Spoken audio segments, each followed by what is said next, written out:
ذهبت إلى مكتبة المدرسة وجذبني كتاب بعنوان العلامات الموسيقية وأردت أن تشاركوني قراءته.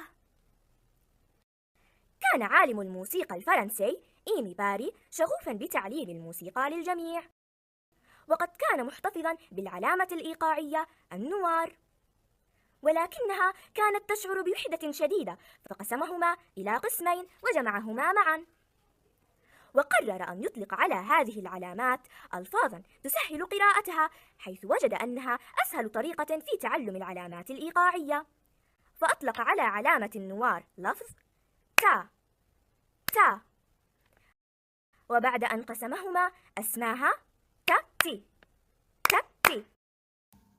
السلام عليكم ورحمة الله. كيف حالكم طلابي الأعزاء طلاب الصف الأول؟ ماذا تعرفون عن الإيقاع الحركي؟ سأخبركم. الإيقاع الحركي هو تدريب الجسم على ملازمة ما يسمعه من موسيقى بالحركة، أو إيجاد توافق بين السمع وعضلات الجسم وعملية تدريب الفرد على الإيقاع بالحركة.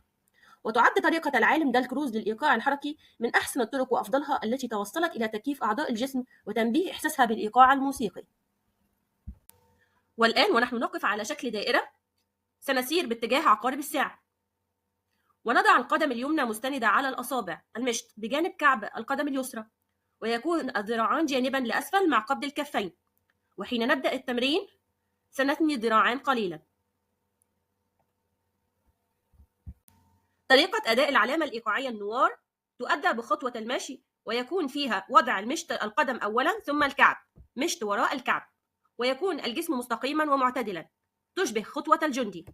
أما أداء العلامة الإيقاعية تاتي حركيا يؤدى بالمشي خطوتين صغيرتين على مشط القدم مع فرد الركبتين، بحيث تكون الخطوات متقاربة إلى حد ما.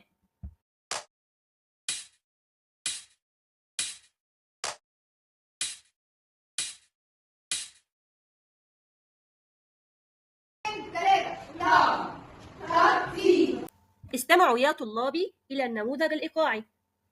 تاتي تا تاتي تا. هيا معي الآن، صاحبوني بالتصفيق. تاتي تا تاتي تا. هيا نستمع سويا إلى التمرين اللحني التالي.